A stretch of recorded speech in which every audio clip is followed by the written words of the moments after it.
চলে এসেছি একটা লাঞ্চের ভিডিও নিয়ে। আজকে শনিবার, খুব সিম্পল লাঞ্চ। আর তোমরা তো জানোই শনিবারে আমরা নিরামিষই খাই। তাই চলো কি কি করেছি তোমাদের দেখিয়ে দিই। এই যে ভাত করেছি একটু বিউলি ডাল, আর করেছি আলু পোস্ত। তো বন্ধুরা কেমন হয়েছে জানাবে। আর একটু করেছি টমেটো চাটনি, করেছি ছোলা আলু দিয়ে একটা তরকারি। মেয়েকে বেড়ে দিই না, ঠিক আছে ভাত? হ্যাঁ ঠিক আছে। ভাতটাও বেড়ে নিচ্ছি।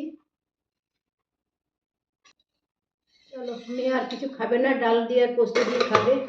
এই ডালটা বেড়ে দিই, প্রচন্ড গরম। আর দিও না, থাক। ঠিক আছে, হ্যাঁ। খালি ডাল পোস্ত খাবে, আর কিচ্ছু না? না। তো চলো বন্ধুরা খেয়ে নিই আমি, দেখা হচ্ছে পরে একটা ভিডিওতে।